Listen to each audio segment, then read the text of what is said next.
What we want to talk about right now, y'all shut the fuck up over there. I'm trying to do this goddamn video. Man, fuck you, man. Fuck you. Man, fuck you. Fuck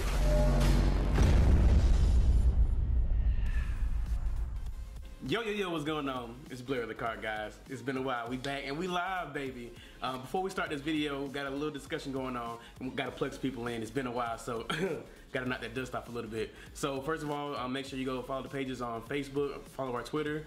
We also have a Patreon that we got started back up. The link's gonna be in the description.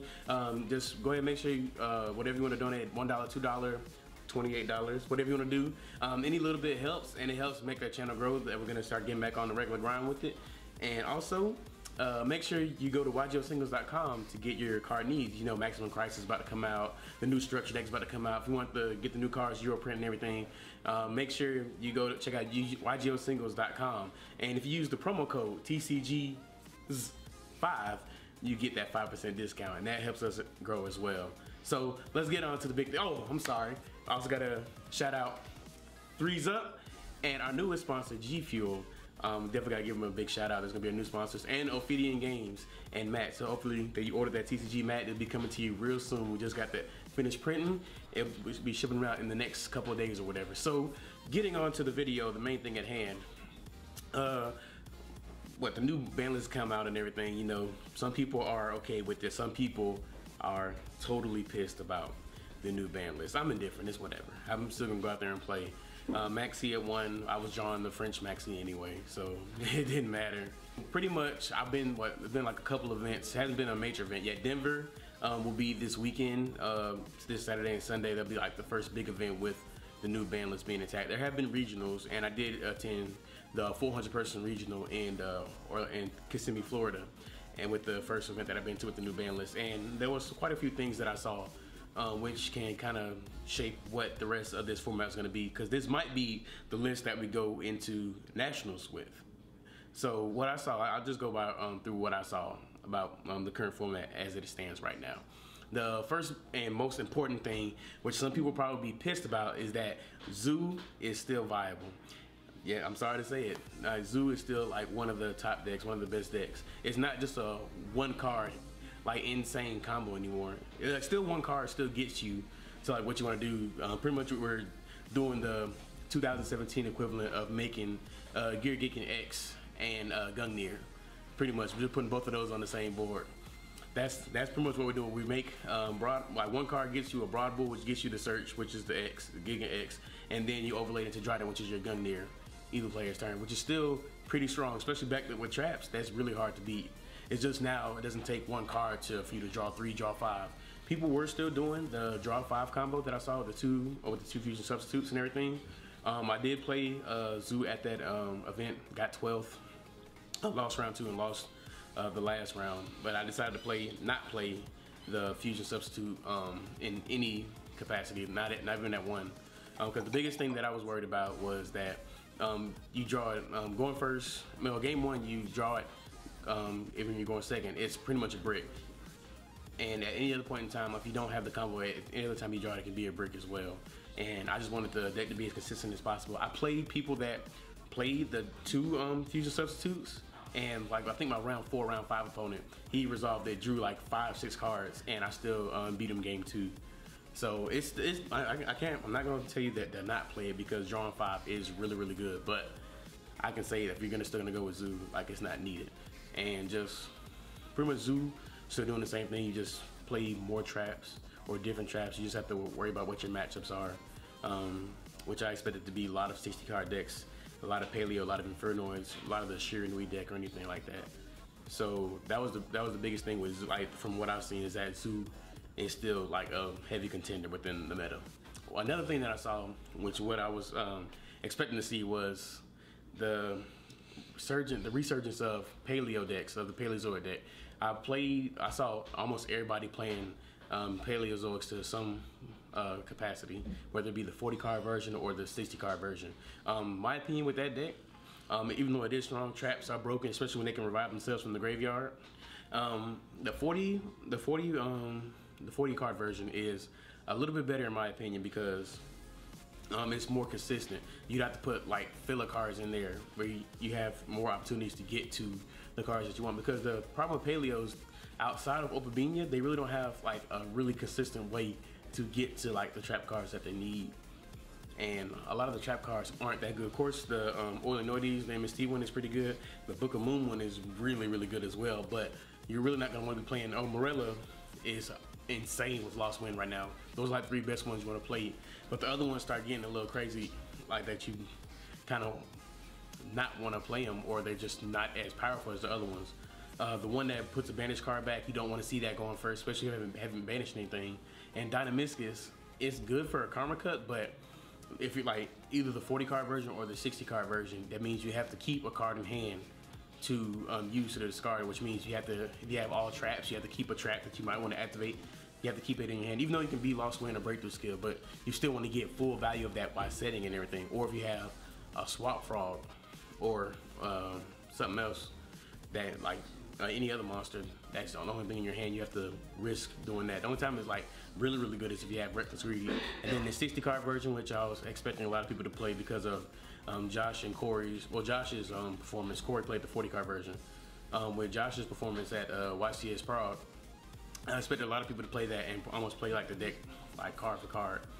But the biggest thing with that is 60 cards, even though Grass is a really, really insane card that you draw in your 60 card deck, but you still you're still playing other cards that aren't really as good as that. Like you're playing Mathematician, which has no synergy except for drawing a card. Yeah, you send Backjack, but it's still a level 3 that you still like that has no synergy within the deck except for sending that card or sending your frog or anything. And then also Backjack. Like if you open with Backjack, the only time Back to Jack is really good is if you have the Fiend Griffin.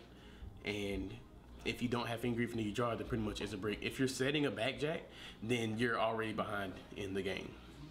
And it goes the same thing with the like Infernoids, the Inferno deck, which I saw. Like a lot of people are playing that. Future Fusion makes that deck insane.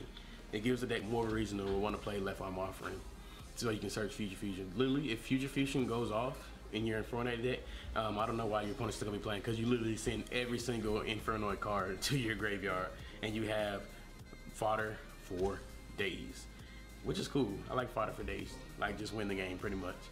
I didn't play any of the Infernoid card in Infernoid decks, but I think Jackie, got second with that deck and then played Future Fusion. I don't think she said she resolved it or not. But also one thing that I've been seeing with this new format is the resurgence of like older decks, like decks from the past. Like of course you still have those people playing Mermaids, but I'm talking about like the newer older decks. Like there were some ABCs that topped these past couple weekends. There were some DDDs that came back, and I did expect DDDs to still kind of hold its own in there, but I know it would be overshadowed by Zoo. But to see them coming back and actually get them another chance to come back in the limelight is actually really good, because I really do enjoy that deck. Talking about some of the cards in the ban list, I know I'm not going to go over everything. Kyle, Michael Staten, and Joe Bogli did a video on that already on the actual ban list. Make sure y'all go check that out. We have that up. But one card in particular that I want to talk about from this weekend at my tournament that I did was Imperial Order. We pretty much with the ban list, we took out one Win the Game card, which was in Vanity's Emptiness, and replaced it with another one, which was Imperial Order. Now, don't get me wrong, even with the errata, Imperial Order is an insane card. Let me say it again. Imperial Order is an insane card. But with it, like with that power, it comes like a really big drawback, especially depending on what deck you're playing. The only deck, in my opinion, that can really utilize Imperial Order to its biggest, like most powerful extent is Paleozoics, because they play traps. It's a trap deck. Like 40 or 60 cards, you're playing a whole bunch of traps and not that many spells. Probably maybe 6 to 9 spells at the most, which means, and the spells you really don't need to get your thing going. So you let the traps do the thing. So you can main it or side it in Paleo. But if you're playing a deck like Metaphors, ABC, Zoo, any other decks like that, those decks rely heavily on spells. So if those decks are maining Imperial Order or siding Imperial Order, once they flip it, like their majority of their deck is done. Majority of the deck is done, is cut off. And if your opponent has a way to break that board and leave your Imperial Order up, then you're just stuck without a way to really like get yourself back into the game with your spells, what you really need. Like the most powerful spells we got right now, like Regeki, Darkhold, Twin Twister, Invocation if you're playing the Invoke deck. All your Metaphors get turned off and everything, so you can't pop and search your Metaphor Fusion, which gets turned off anyway, so it doesn't matter. So Imperial Order, like I think, cause I did side it, that was a mistake on my part. I did want to side something else, but it just blanked my mind, and I just decided to play Imperial Order. And actually, Imperial Order lost me my last match because I drew it and I needed spells, even though I didn't draw spells after it. But the fact that I drew that and it could have been something else was a big thing, because I sided it in the Zoomir, but it could have been anything else. And then all my other matches where my opponents flipped Imperial Order against me, I just, like, it really didn't matter. It hurt me a little bit, but it didn't matter. I ended up overcoming it because once I was able to out their board and I kept them locked under their Imperial Order, or they just paid themselves to death, then it was just an easy win for me. But that was just some of the stuff that I saw from this weekend. Of course, it's still early in the format. We'll see a lot more with the dinosaur structure deck coming out, the ancient gear structure deck, not as much. And then at the end of the month, Maximum Crisis will be legal, so we'll see a lot with True Kings and True Dracos, which I think is gonna really take the game by storm. But there's only one way to find out what will happen, so we'll see y'all then. But I appreciate y'all. I was so glad to be back. Definitely make sure, like, expect to see a lot from me. Make sure you thumbs up the video, subscribe if you haven't, you know, the little red bar button, make sure you press that. If you didn't like the video, make sure you go back and watch it a second time. I promise you like it then. Also make sure you go back and subscribe to the Facebook page, the Twitter page. Make sure you subscribe to our Patreon. Any little bit helps, I appreciate it. Also want to give another big shout out to G Fuel, Threes Up, Ophidian Game Mats, and YGO Singles. Make sure you go get your cards from them. TCG's 5, get that 5% discount off. But it's good to be back. Blair with the Car Guys. See you.